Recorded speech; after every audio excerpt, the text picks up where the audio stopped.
This is High Stakes from Gerard Inc.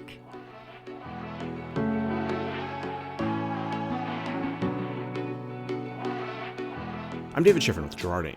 Our team has been spending a lot of time lately looking at the behavioral health space, and as those conversations have gone on, one name has come up pretty frequently. So we called her, emailed her, I guess, to ask for her insight directly. That's Karin Jeffers, who is the president and CEO of Clinical and Support Options, or CSO, a nonprofit community behavioral health and mental health agency which provides therapy, counseling, and other supports throughout Western Massachusetts. Prior to leading CSO, Karin spent years at the Massachusetts Society for the Prevention of Cruelty to Children, and she is also a licensed mental health counselor and a deeply respected leader in the field. A perfect person for us to talk to and learn about kind of what's going on today. So you're listening to this podcast, you know the result of our email.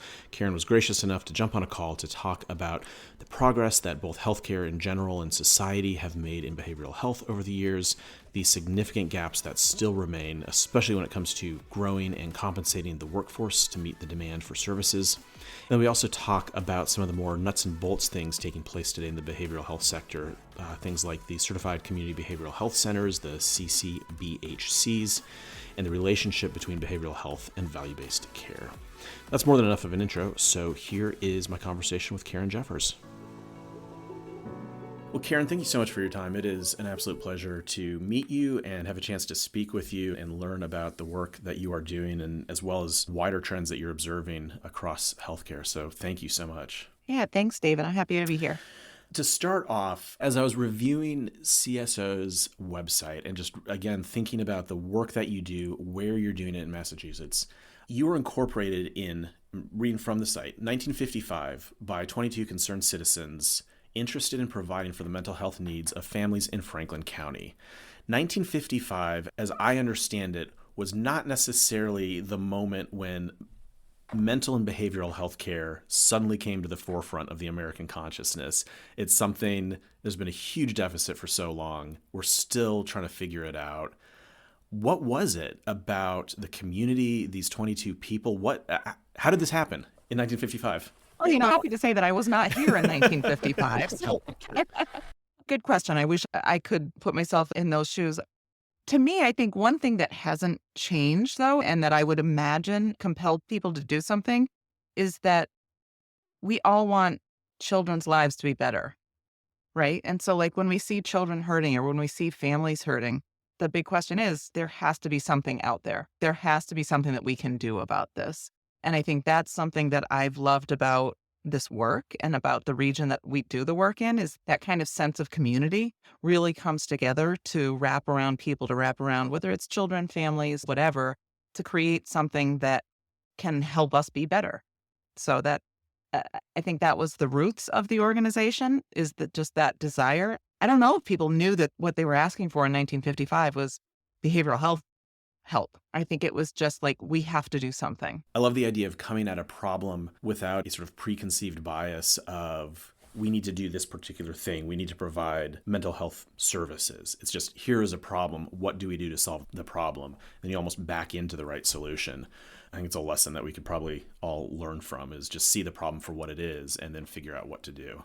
And I think in behavioral health, that's one of the things that I love about what we do, is that it's not necessarily prescribed. Every person that comes to you, you have to do this, or it's the same. It's not one size fits all. And it's just so rooted, though, in systems and opportunities and creativity. And that's hard sometimes. It's hard for us as a society to like, hey, let's try something new and different. But I think in this field, it's something that is always an opportunity. And then to be able to see how that directly impacts systems, individuals, families, communities, can be really exciting. So let's talk about that a little bit more and kind of think about that, the creativity and the progress and the way that things have changed, and then what that has meant for your ability to deliver the care and evolve and bring that creativity to the communities that you serve. Mental health and mental well-being has been something that everybody knows about. Everybody knows it exists. We certainly have come a really long way in terms of stigma. I think stigma is something we have been fighting my entire career, as we got some higher profile individuals who would come out and talk about their own mental health challenges and willingness to seek help. But I have to say, the silver lining of the pandemic for mental health is that it's just smashed stigma. Everybody had an experience of one sort or another with whether it was their own mental health or a family member or a child or concern for a friend because of the multiple challenges that were being faced. And whether that was loss or isolation or just absolute change and everything that we all lost something. And I think that really just created an opportunity for stigma to be broken down and for people to say, I get it now. I have to ask for help. It's okay to ask for help. How do we do this? We definitely have seen a very big change in willingness to talk about mental health and mental well-being.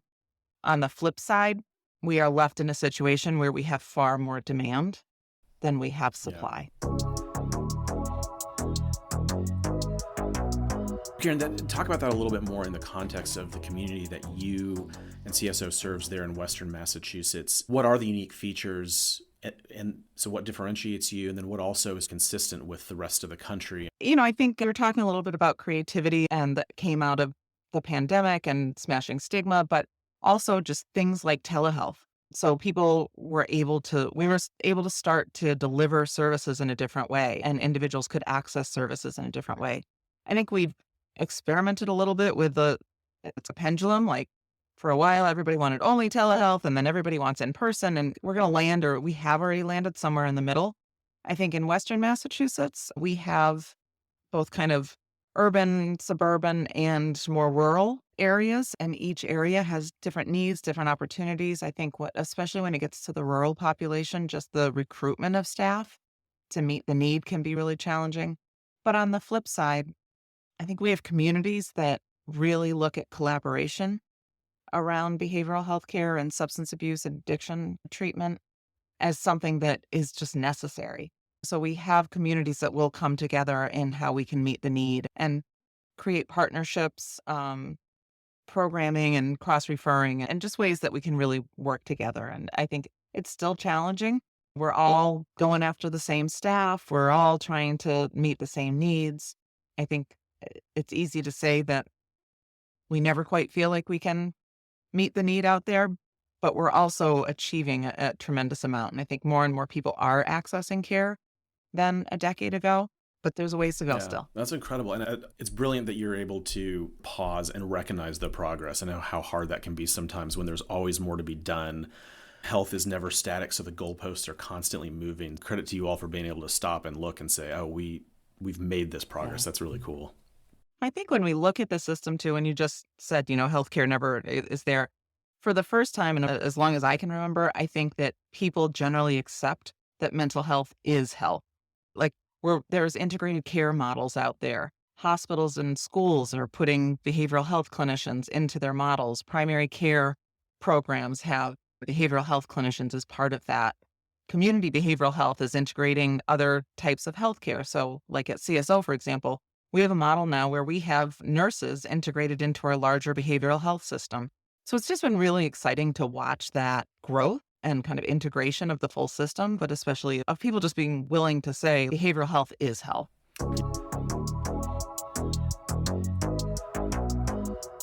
Let's get into some of the more industry elements. We've talked about the mission and the progress and kind of the scope of the need. But talk about the way behavioral and mental health care is being integrated, how you've driven that forward, how you've been able to put clinicians in these different environments, and then just the transition to value-based care. I know that CSO is a leader in that transition. What does that look like? How's that going? As we started looking at our own systems and how we were going to meet the needs of individuals, I think the first thing that we had to overcome was the shift to, if we want to be treated like we're part of the healthcare system, we have to behave like we're part of the healthcare system. Behavioral health clinics historically are known for offering appointments 3 months out, having really long waiting lists, saying you can't see a doctor for 3-4 months. And we really evaluated that and said, if we had a broken arm and wanted urgent care, and they said, great, I'll see you in 3 months, or an earache, we wouldn't accept that in the healthcare world. So why were we accepting that in the behavioral health world? So we really started there with, we have to behave differently as an organization and as a system. And we implemented and started looking at our systems to become more of same-day access, urgent care access, on-demand care of what people need when they need it, not necessarily looking at every single client that comes to us as needing long-term care, but having that kind of spectrum of maybe it's a single intervention, maybe it's short-term, 6 to 8 weeks. Maybe it is somebody who needs very long-term support, but that we weren't going to box ourselves into any one model. So we had to set up systems that could do that same day access. And that meant changing job descriptions, changing scripts of how we answer the phone, changing how we did appointments for people. So we actually stopped making appointments for first intakes and just said to people, you don't need an appointment, just come in anytime we're open and we'll see you. And I had staff who were like, how are you going to do it? That's not possible. It's going to be awful. We're going to have 50 people in the waiting room. A little bit of it was systems. A little bit was, it's going to be okay. And praying that it really was going to be okay. And it's worked really well. And we've seen both an impact on numbers of people that we've been able to serve. We've seen an impact on our ability to really, truly get to an integrated care model. And we've seen a financial impact that it's been positive. We've been able to increase revenue and decrease no-shows. And we all want to talk about behavioral health care and the value of it and things like that. But there's a financial perspective too. And if we're going to be here for individuals, we have to operate as responsible and profitable centers. I'm just blown away by the amount of work that is underneath everything you just said. All of that change that you implemented. How did you do that as a leader, working with your team, communicating the vision to your team of this is what we have to do? How did you do that as a leader to bring your team along with you and make it happen? I think that we at CSO, we have always grounded what we do in strategic planning. Everything we went into with a strategic planning mindset and goal, but it really was it started as simple as defining what the problem was and what we were trying to overcome and getting a shared vision around what that shift was going to look like. And then there was a lot of training. There was a lot of system design. Any job that was changing came with an updated new job description that was very concrete about what that was going to look like. We actually had some sessions with our teams that talked about, okay, this is a system we're imagining. Where are the barriers going to be? Where are we going to trip? And it was our teams, our direct care teams and our supervisors that were on the front lines that said, this is going to be a problem and that's going to be a problem. And then we came at it from, okay, how would we overcome this? And so some of our ideas about how we implemented this model came directly from the staff who were sitting in the waiting rooms and who were face-to-face with clients saying, if we just had this type of person, like a triage person or someone who we have to have a staff person who can just see intakes, but they can't have volume that's too high. And what did that look like? So we really just redesigned the system together and then had the buy-in from everybody to march forward and do this. I think we did, of course, have some sites that said, let's just pilot it. Let's just try it a little bit, or just this place will do it at that. And we really went with the rip the Band-Aid off approach and said it's going to be all or nothing. We're either going to do this or we're not going to do it. Because I think if you give people the opportunity to go back to the old way of doing things, they will shift back into their comfort zone.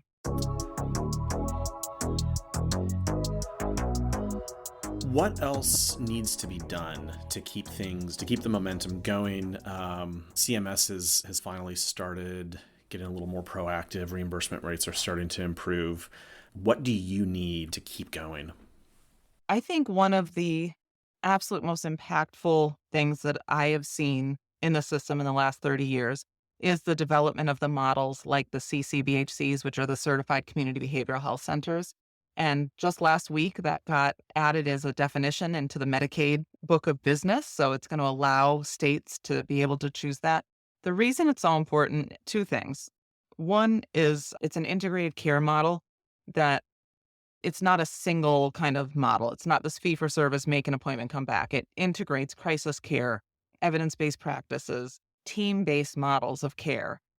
Those are things that when you have staff that can come in and be part of a team delivering the service, we see such impact on ability to recruit, to retain, and what those outcomes are, and really look at value. But the second thing is the model is based on cost-based reimbursement. Okay. In this industry, we have forever been asked to take rates that are subpar, to do more with less, Many behavioral health providers are nonprofits, so there's that kind of idea that you're a charitable organization, so you should just be doing this. We don't say that in the medical world. We don't look at our primary care office and say, well, you're charitable. Just take care of me for free.